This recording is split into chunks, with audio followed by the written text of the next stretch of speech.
Hi there.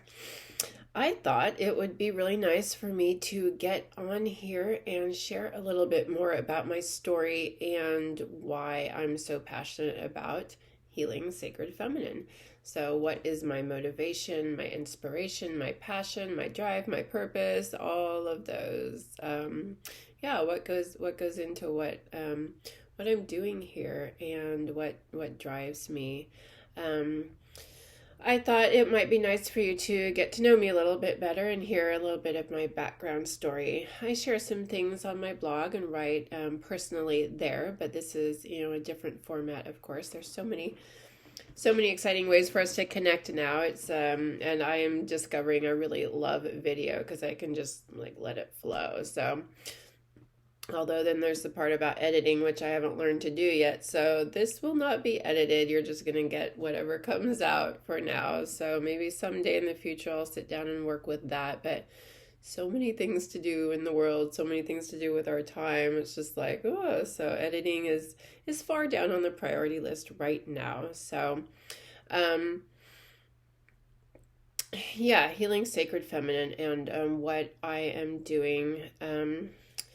I guess maybe I could have had a little bit of a. It's so funny when you sit down to share on here. It's like in your mind when I'm like, going about my day. I have all these great things that are gonna flow out, and then we get in front of the camera, and it's like, well, okay, maybe not as cohesive and concise as in my mind, but anyway, the let's see about the background. Okay, so I've been on a pretty intensive spiritual journey and spiritual path for well over a decade now. And when I say that, I mean like a consistent, like I do daily practice and make pilgrimages to India annually. Well, until COVID anyway.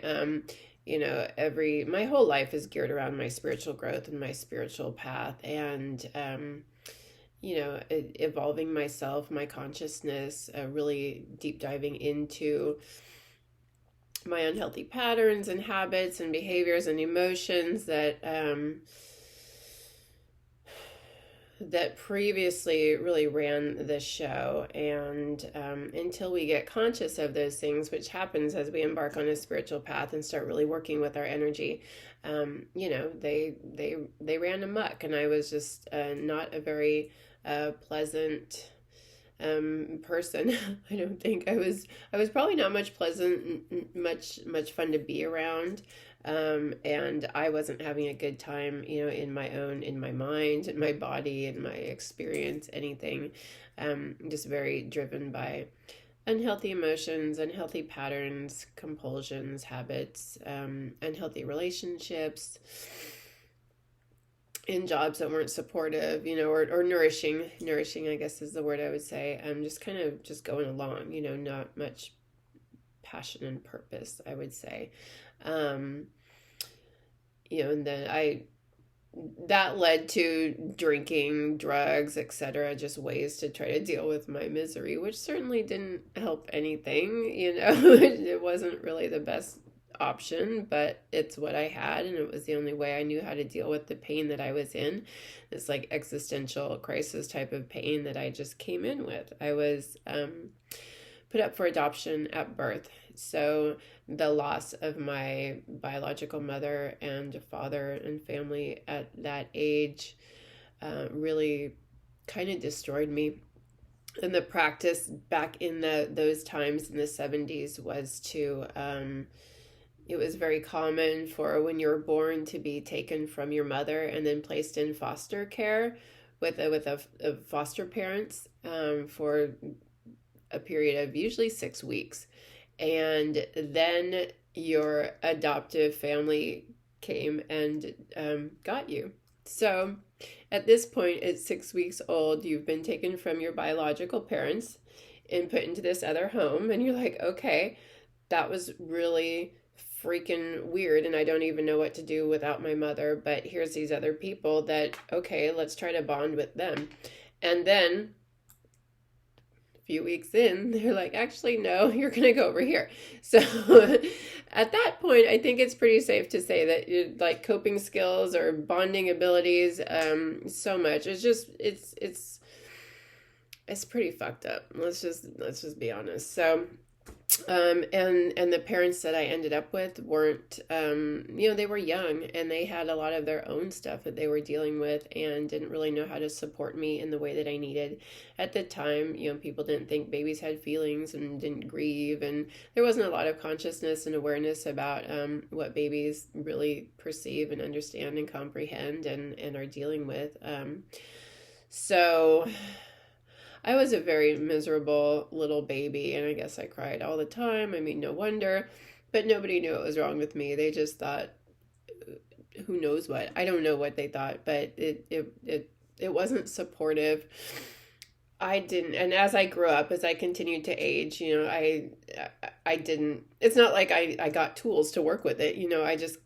It got compounded, as I went along. But anyway, that's kind of a big story. That's the background, but basically it's coming from a place of, my birth was one of grief and trauma. And then the rest of my life and coming into a family that didn't know how to support me and was really dealing with their own stuff and their own traumas. And that, my parents got divorced very, very quickly. By the age of 6, that family had fallen apart. So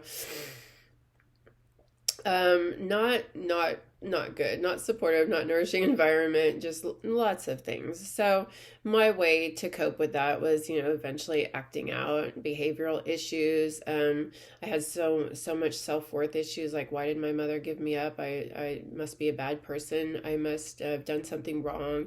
A very deep deep-seated belief system that I was very fundamentally flawed and broken and bad and not wanted, just abandonment issues like crazy. So and without any way to cope with that or support around that, it just it just got worse. It just got worse. And I started acting out and doing behaviors that weren't healthy because I didn't really know how else to deal with things. And I was crying all the time. I was upset. I was angry. I was very angry. I was really pissed off about my situation. And nobody understood what was going on with me. So, then they just got frustrated with me and kind of just pushed me off to the side. And anyway, fast forward, only way to cope, drugs, alcohol, ended up in abusive relationships, unhealthy sexual patterns, and just acting out in that way, or trying to find connection in whatever way I could. And that was it. So, that didn't help anything. That just, piled on more and more trauma, anger, fear, sadness, sorrow, you name it. I was dealing with it. So it took some while. I went on with my life like that for quite some time. Fast forward to in my, what was that, my early 30s, I guess, finally getting to a place where just breaking down. I'd broken down so many times that wasn't it. But I guess you get to a point, you just get to that point, what alcoholics call it. I don't know, hitting bottom. I'd hit bottom many times, but something was different. I don't know what it was, but it was my time. It was divine timing. And I finally got sober. I had quit drugs many years before, a decade before, but ended up starting to drink, and that seemed to work pretty well to make me feel better. So it didn't, of course, if you're familiar with addiction, and a lot of us are, addiction to one thing or another: food, the phone, video games, shopping, unhealthy relationships. Whatever you're doing only feels good for a moment, and it soon just becomes more of a problem than anything. It certainly isn't really fixing anything. So anyway, okay, so 10 years of drinking after quitting the drugs. So, and then the fiance left, things started falling apart, it just got really ugly. And I had the moment where it was a moment of grace. I surrendered in a way that I never had before, because I think I was always trying to hold on to, trying to make it work, and not really understanding.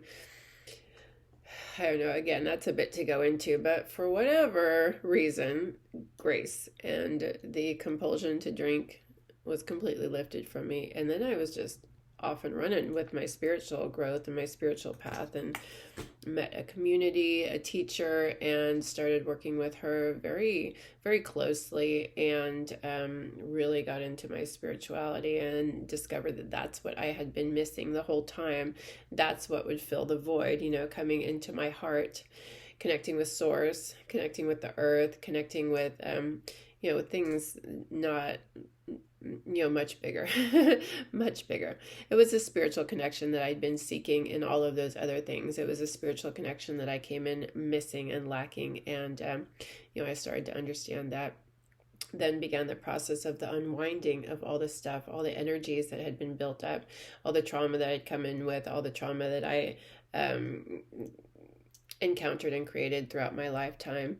So that was really starting to work with my energy body, doing my own spiritual practices, and it's like Kriya yoga, pranayama, meditation, but that's really being internal, working with those energy channels very specifically, intentionally, to unwind all the knots, all the karmas, all the energies, all the blockages, all the stagnations, all the stuckages, all the patterns of body, speech, and mind that are just running unconsciously until they come to our conscious, until we start getting conscious. So working with these energies, and in a very specific way, a very intentional way, started to loosen them up. And then the blockages started releasing and clearing, and I just started having a very different experience of my reality, and just got so much more awareness and such a bigger experience, and my heart started trying to open, and my mind was expanding, everything, and just it was a whole new world. It was a whole new world, and I was healing at deep levels. I was facing all of my crap. I was like, okay, here is all of my things. Here's the things I've been running from. Here's the grief and sorrow. Here's my anger and rage. Here's my blame, guilt, shame. Here's my projections. Here's my inability to connect with people on a real authentic level, and to share myself, and to be open and vulnerable, because that wound from birth really closed me down. And to be honest, I'm still working with that one. I think that'll be an ongoing journey. I think we're all on this journey, and even though we make great progress, there's always stuff to work on. There's always things, especially from that one specific wound, but I was just going there.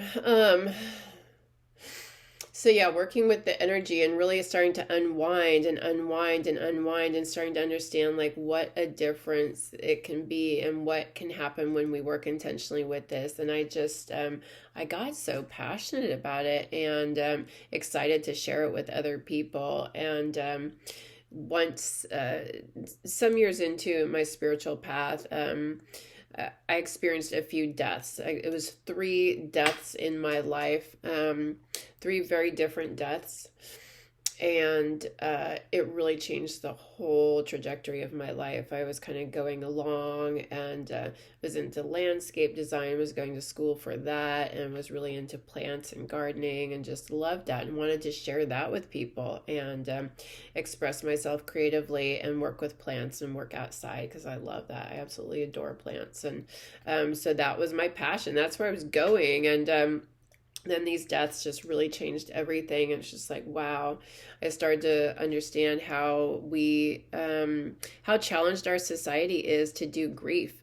Like, we don't do death and dying and grief well here at all. And I won't just say here, but really like around the world. It's not just a special American experience, but it's a human experience, and it's a disconnection from source experience and the bigger picture.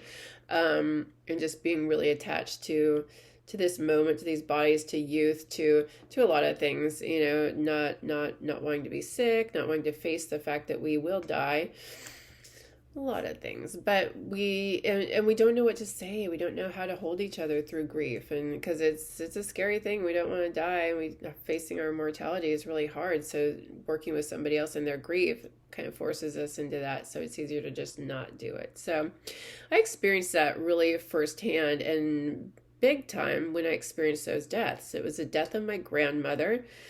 She had been sick for many years, so her death was a blessing for her to finally be free of her body. But the way that the where she died, the clinic, or not, it was very clinical, and it was not, it didn't feel like a place that I would want my grandmother to die. And that kind of woke me up to that aspect of dying in our country, dying in hospitals, dying in very clinical, stark medical environments that aren't very loving and nourishing. And it's more about just like a number and getting things done. It was not what I wanted from my grandmother. So there was that. Then a month later, a friend died in a car crash, a head-on collision. So that was just an immediate like removal from my life, and that tore my soul open in a way that I had never even experienced, and I didn't know could happen. So that was but it was like a wonderfully spiritual experience. It was amazing because it really connected me to some really big truths and wisdoms and such a bigger experience. And he came and visited me in my dreams for 3 nights after that and taught me just a lot of wisdom. And it was a really profound experience. And that just opened me up to a whole nother level of death and dying, and of our human experience, and what is possible, and what we're capable of, and that there's so much more going on here than we know. Excuse me. And then the other death, which was also within a month time after that, maybe a few weeks, was a woman that died by suicide. And I did not know her very well, but I'd seen her. She owned the home where I took a women's writing group in, and we saw how dark and sorrowful her writings were. But I personally didn't know her that well, and I didn't know to reach out to her. I didn't expect that she was going to take her own life. So that was a really powerful experience, and also opened me up to just the suffering that we're all in, that we would even go to that place. And I know I've been there before. I know a lot of people get to that place where they just don't want to be here anymore. It's too much. It's too painful. It can be mental health issues. It can be just a lot of things, trauma, so much trauma and sorrow here. So that just changed everything for me. And I switched gears and started moving into the direction with my schooling of death and dying, and really wanting to support people through more conscious dying and grief support. And through that schooling, I started to get in touch with my own grief, and started to realize that my entire life had been a full grieving, like it's just been grieving the loss of my mother. And it was, there's different types of grief, complicated grief, ambiguous loss, disenfranchised grief.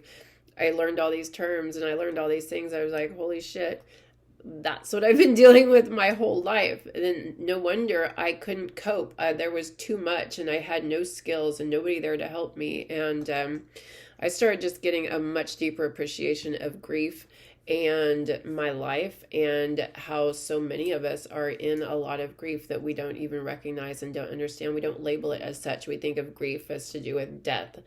If we lose somebody, then we're grieving. We might grieve that loss, but we don't think of it in non-death terms. And it's not a bigger experience. We don't recognize the bigger experience and understanding of grief, and what that is, and how many things we can grieve. We can grieve jobs. We can grieve the loss. We can grieve through a divorce. We can grieve, moving to a new location. We can grieve the loss of ourselves, the loss of, like sexual trauma. Or sexual abuse. We can grieve the loss of our innocence, or our of potentials. We can grieve the loss of dreams. There's so much that we can grieve, that we do grieve, that we don't recognize as grief, and then we just keep moving on. We just keep going and pushing it aside, because we don't recognize it. It's not supported. People don't have time for it.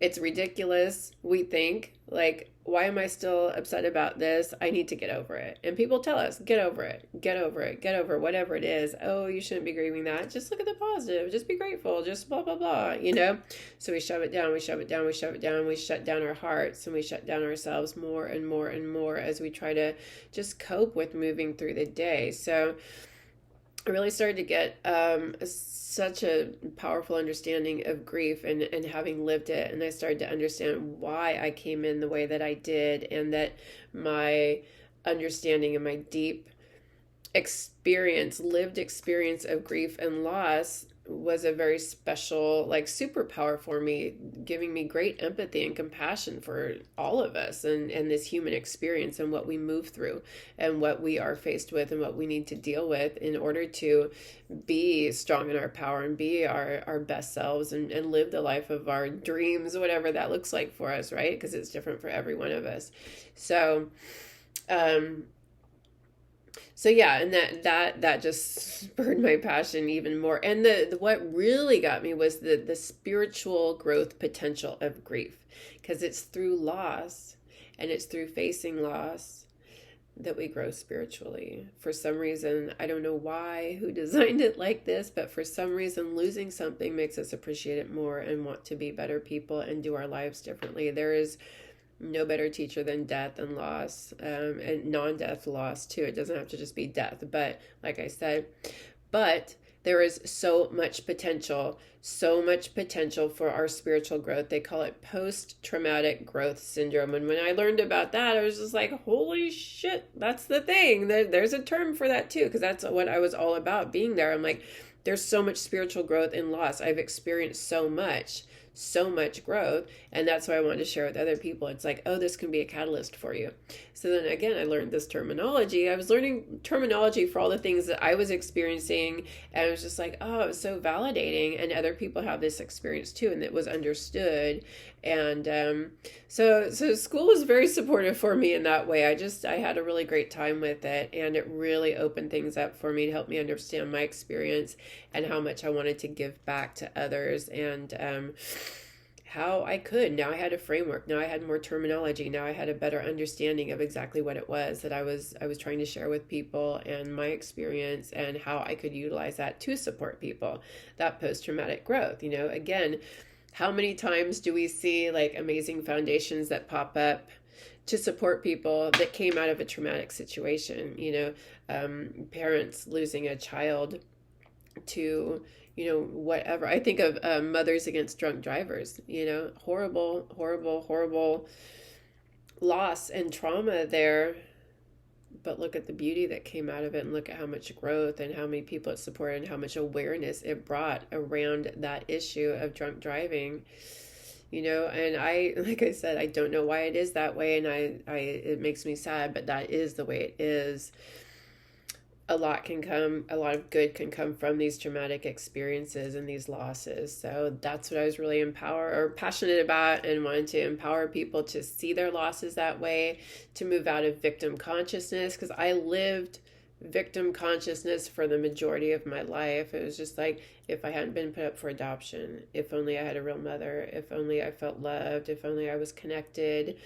There was blame, shame, anger, and just pissed off at the world. Why me? Why did this happen? What did I do wrong? I'm just bad, and staying in that. I couldn't get anywhere. I couldn't enjoy life at all. And I understand that that's a part of it for sure. I don't deny anybody that aspect of trauma and loss and abuse that they're experiencing. Absolutely. But, okay, yes, that. And now what? Okay, yeah, I get it. You're angry. Yes. Okay, now what? How do we move past that? Because it's only hurting us. It destroyed me for a long time, years of my life wasted and not wasted. You know what? I believe in divine timing. I believe absolutely everything happens for a reason. And again, I feel like that helps me understand it very well, so I can help support people to try to move through that, and not stay stuck in it, because I get it. I fucking get it. It's an answer. It's a way. It's valid, because yeah, what in the heck? Why? Why do we experience these traumas and abuse and, like, and these horrible things? Why is the world like that? I don't know. I don't know.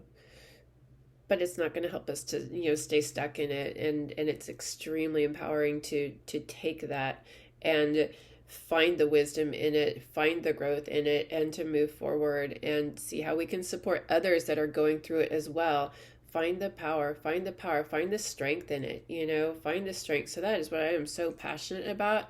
And as I continued on with my schooling, I went into, it took a social work school for my bachelor's, and that led me into, which social work school was great. I learned so much there. That was lovely. That was lovely. I also learned I did not want to be a social worker. So much red tape and too much licensing stuff. So that's not where I belong. I'm kind of a rebel and want to break the rules, not follow them. So onward into, I knew I wanted to get my master's in thanatology, the study of death and dying and bereavement. And that really just, everything came together in there, and I learned so much. And it was through there that I started to appreciate so much more the intergenerational trauma, because I started seeing the trauma and through my own spiritual practice and doing ancestor puja, working with healing my ancestors, I and the energy, just working with things at a very energetic level,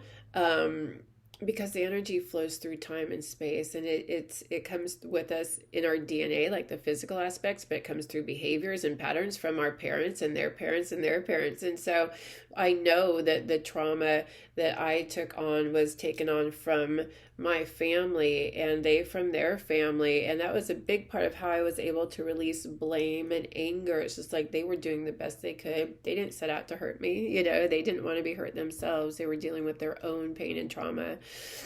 And that is just the truth of it. So forgiving them, helping to clear their energy, helping to heal them, helped to heal me in just profound, unbelievable ways, because all this is happening in real time right now. Probably won't get into that too much more, but if you start working with energy and you start really working with the ancestors like that and understanding time and space, that it's not out there, it's not in the past, it's not in the future. Everything is happening right now in this moment. So working to heal our ancestors in this moment heals us. Clearing that energy, opening up that energy, clearing those traumas, clears it from our experience right now in real time. And I really lived that and had that experience. So then putting all that spiritual work and practice and energy work, putting that together with the schooling, with the academic aspect and learning the terminology, or the Western terminology. I have other terminology like from the spiritual traditions I'm in, but here in the West, we want this scientific, specific academic terms, to really like grok it. A lot of people do, not everybody, of course, but I was able to bring these two worlds together and really, so then I could start like expressing it in a better way. And I wouldn't say bring more validity, but in a way, I was able to bring a lot of my spirituality into academia and work with those two together and find the science behind it, and learn and bring a different flavor into what I was doing. It was a really lovely time. It was an exciting time too. So, but yes, through that, really getting excited about supporting women in particular. It was a trauma class. It was called traumatology. And so I decided to really get into women's abuse, like the abuse, psychological, physical, sexual, emotional, spiritual abuse throughout the ages. I don't think it started off like that, but that's where my research was taking me, and just looking at the history of it, the patriarchy, all the systems, the dominant religious systems, so much that has just been affecting women in just horrible ways, and it's just compounded, and how that goes with the grief. It was all about grief, how we're grieving these losses that we don't even know. It's very unconscious. We don't have the terminology for it. We don't have the awareness around it. We don't understand it. So we're just kind of going about our day trying to figure out what the fuck is wrong with me? Why can't I get it together? All this talk therapy, and I just can't get down to the bottom of it. It's like, well, because we've inherited these energies. We are made of these energies of the trauma of our society, of our families, of our planet. I mean, there's just so much. It's throughout time. So it all compounds and compounds and compounds. And now here we are trying to deal with it. And it's really hard to get a handle on it when we don't know what we're working with. We don't understand that we're grieving. We don't understand how the trauma energy works. We don't understand that we are grieving trauma that's not even ours. We are dealing with energy and grief that isn't even ours. So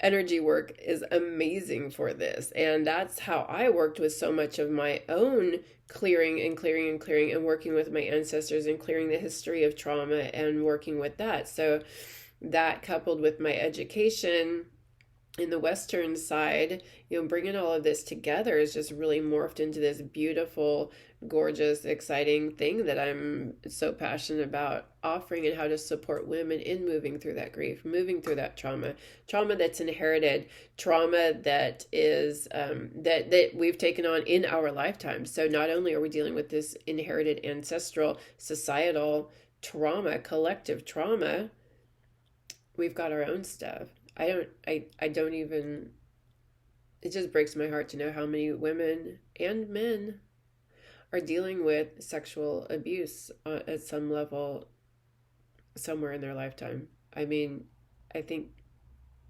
pretty much every single person I've connected with and talked to, and men too. That was a huge surprise for me. I didn't know how prevalent that was. So it is just crazy in our society, and these are some powerful energies that we need to move through. That's why, initially I was calling my business Evolve Your Sexuality, because I was wanting us to evolve out of those sexual energies to clear the sexual trauma. But sexuality is such a loaded word that it just wasn't really getting across what I was trying to do. People are like, oh, you're going to help me have a better orgasm, or is this Tantra, or what is this? And guys were thinking, I don't know what, when they were seeing the word sexuality, they were, had something else in mind. It wasn't about healing. So now healing sacred feminine, I think that's very clear. And but it really is, there's just, it's so much about that energy, that sexual abuse and trauma energy that, if we're not carrying it, it came from our family and from our ancestors, and the people around us are dealing with it. So, I mean, if it's not your experience, that is so beautiful, and I'm so happy for you. But you're rare. Most of us are working with this. So part of clearing that, and getting strong in our power is just really getting back in touch with our sacred feminine energies that have been so repressed, perverted, distorted, convoluted, just over many generations, thousands of years, where we've been dealing with this. So I am super excited to utilize all that I've learned over my time with grief and with healthy sexuality, with unhealthy sexuality too, death and dying, trauma, energy healing, really working with the earth, working with sound healing is a big part of it. Writing is an extremely powerful tool that has just done so much for me. I don't know where I would be without writing. So some of my programs that I offer have a lot of writing in them to really get deep down into it. Writing, and then energy healing, sound healing, the frequencies to clear it all out. So I'll save all the modalities for another day, but I really wanted to just share with you what my inspiration is, what my history is, what my background is, why I'm here, what I'm bringing to the table, what I'm so passionate about and inspired by, my vision for the future for us. I see this really sacred feminine is rising, sacred masculine is rising, beautiful energies are here, and now we just need to clear out. We're so aware now of what's going on, and I think we're at this place where just we're so empowered to clear this stuff out. It's like just we're ready, we're ripe, the time is now. The energies are here to support us. The astrology is here. The other galactic energies coming onto the planet, they're here to support us, and there's just a huge awakening and so much understanding of collective trauma, of ancestral trauma, of grief that's starting to come into the collective and the consciousness a lot more now too. Grief is starting to be talked about a lot more conscious dying, energy healing, shamanic healing, sound healing. We're starting to really understand. So this is a connection to source, connection to the earth, connection to spirit, that lack of connection that has not been supported in our society. So that's a huge piece too. There are so many pieces to this. I don't want to like go forever, but I could. My spiritual path is huge, bringing people back into their spirituality, their own spirituality, not this dogmatic, here's all the rules you have to follow to connect with source, connect with spirit, connect with the earth. No, I'm sorry, but no. We've been outsourcing our power for way too long, and we need to bring it back in and recognize we are very powerful beings. We are powerful beings. We are powerful women. We have bright lights that need to just shine. So we're here to heal, clear, release, get rid of all that stuff that we've been carrying that is not ours, so we can step into this new world, into this new earth, and just shine brightly in our creativity, in our self-expression, in our power, in healthy sexuality, strong in our minds, strong in our bodies, strong in our sacred feminine, whatever that looks like. We're still learning. What the hell is it? It's been so repressed. What is healthy sexuality? I don't think any of us really knows. It is so convoluted and polluted, and there's so many layers, and I am just really working with that one. Like, I don't even know what that means. I have some inklings, and I keep trying some things, and I touch on it here and there, but it's under there. It's under a lot of crap, and it's so inbred into our society that it's going to be a journey. It's going to be a journey. So I'm not here to promise you like your, healthy sexuality. I promise you that I will hold a container for you to, move through and unpack a lot of this stuff. That's what I can do. I can give you a lot of tools that have worked for me, and maybe they might work for you. That's what I bring to the table. I can't, I don't have it all figured out. I don't, but I am so freaking passionate about helping us to work together to find a way out of this huge morass, really all this crazy energy. So all the trauma and fear-based, we've been living in fear for so freaking long, and all I want to do is help us to move into more love, move towards the high vibes, out of the low vibes. And that's what it's all about. So that's me. That's my passion. That's my jam. That's what I'm excited about. I'm so freaking inspired to connect with you and to see what you've got. What's your light all about? I want to see your light shining. I want to shine. I want us all to just be in our power and shining brightly and see whatever we need to do to get there. How do we get there? And I know it's going to be a journey. And I'm committed to it. I've been doing so much to heal and to work through it all. So yeah, thank you so much for being here. Thanks for listening. I look forward to connecting with you. Like, subscribe, follow me. I'm on all these different, the social media, YouTube, of course, because you're here, Instagram, Facebook. I offer a lot of programs, healing sessions, ritual, drum ritual, online fairs, events, community events, an amazing Sacred Feminine book club that's been really empowering, and a monthly Sacred Feminine archetypes and goddesses, where we connect with the goddesses and different archetypes, one each month, and really like deep dive and get into that and learn about Sacred Feminine energy from these powerful Sacred Feminine archetypes. So really helping us to get strong into it, because what is Sacred Feminine? What is that for us? what turns us on about sacred feminine, where are we called to, what do we need to strengthen in ourselves, do we need to strengthen some fierceness and passion, or is it more tenderness and caring and receptivity? There's so many aspects to sacred feminine, and the more I've been getting into this, the more just amazing and rich it's become, and I'm just tapping into different energies in myself that I didn't even know they were just dormant and repressed. So it's been an amazing journey, and I'm super excited to be doing this with you. So yeah, check it out. I look forward to connecting with you and share what is inspiring you. What are you passionate about? Do you have any exciting sacred feminine resources to share? I would love to hear them. Being that I have a social work background, I'm all about sharing resources. So you should check out my website if you want some resources. I get a little crazy with that because I love sharing. I just love sharing whatever I've come across. It's helped me. Like, here, this might help you. I get so excited about it. So anyway, so that's me. That's my excitement. That's my energy. So yeah, again, I really look forward to connecting with you. I have an amazing 6-week program that's going to be launching shortly, and it's Women Healing Through Intergenerational Trauma. It's a 6-week program. Each week, we dive into different teachings, learning about grief, trauma, all the systems that have been oppressing us.